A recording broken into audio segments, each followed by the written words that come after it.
let us with our mothers, if you're lucky enough to still have your mother. Mine celebrated her 101st heavenly birthday last week, and she's been gone for.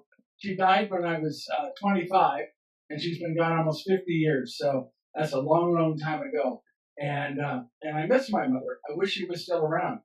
But what we have to do is remember that if we're lucky enough to have our mothers here, that we should find ways to be in accord with them. In other words, when mom says do something, don't say no. Find ways to come into agreement with mom. Especially today, you youngsters, especially today, find ways to get into agreement with mom. The second is hope.